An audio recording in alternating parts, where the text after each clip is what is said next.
Hi, I'm Sean, one of the news editors at Manx Radio.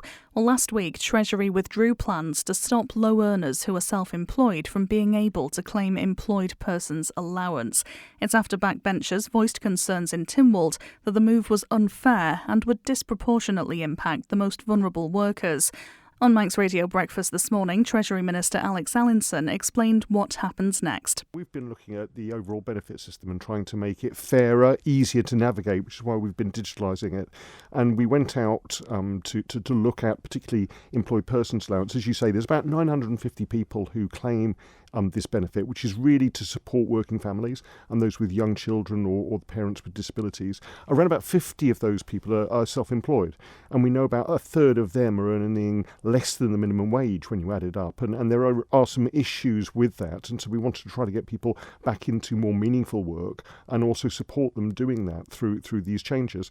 I'm very grateful to some of the members of Tynwald who reached out before the debate, particularly Miss Farragher, Miss Lord Brennan, and also Mrs. Dawn Kinnish, who expressed their concerns. But there was overall concern about it, and so we listened to those concerns. A lot of them were really quite constructive about supporting working families more, about particularly helping people to develop their businesses if they were self-employed. And we've withdrawn the current plans, and we'll come back with some better ideas in the future.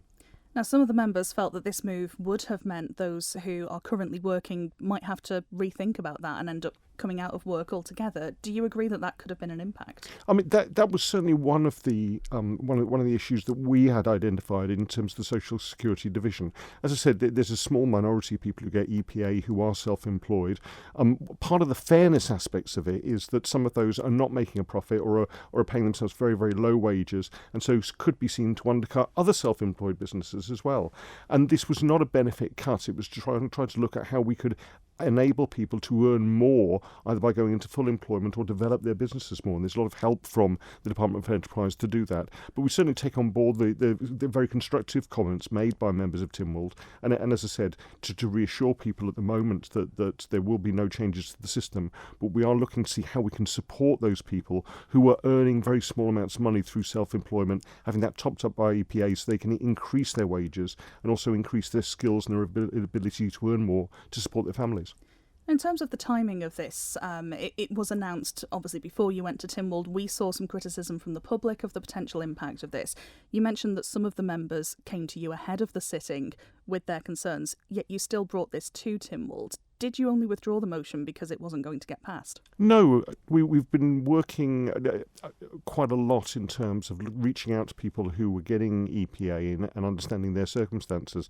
And I think it's absolutely right that we have that debate about our benefit system on a regular basis. Actually, just three weeks ago when we did the Council Ministers' Roadshows, I was approached by a man who's going through divorce proceedings who wants to care for his children, who was thinking about going self-employed to look after his children. So it's not just about a single parents who are women, and he expressed his real concerns about this, and I really took that on board. And as we were going through the debate, sort of listening to other members, reflecting the experiences of their constituents, decided to withdraw this. And I think that's absolutely the right thing, that this is very much a listening government, that we will listen to people, we will try to get things right when as much as we can, but we also need to reform our benefit system to make sure that it is relevant to the people, that it pays for those people to get back into work, and also that it supports those vulnerable and working families in our community.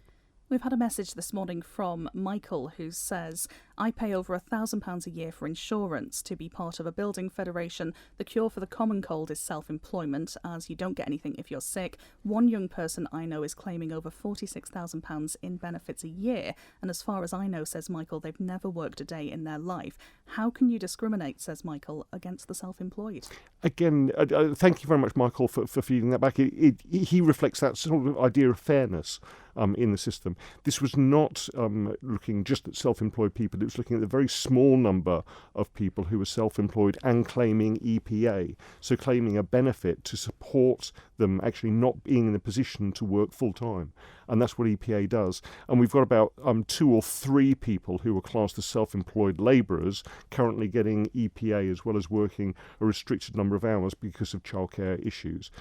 So again, it's looking at what can be a quite complicated system. trying to simplify it, make it more relevant, but also make it fairer for everyone in our community. Now, you have committed to look at these plans again. What is that going to look like? Is there going to be some consultation with those affected? And when will we see those plans coming back? Well, we've already reached out to some of the people who would have been affected by by these proposed changes, which are now not going ahead. What we need to do is understand the individual circumstance of those people claiming EPA who are on very low wages through self-employment. We need to help them increase those wages, develop their business models, or help them through upskilling to actually get back into full-time or employed employment, because we know that there are vacancies out there. We know that more people are working from home. There's more flexibility in terms of the hospitality industry and the retail sector, and try to make sure that everyone on the island benefits from the growth in our economy.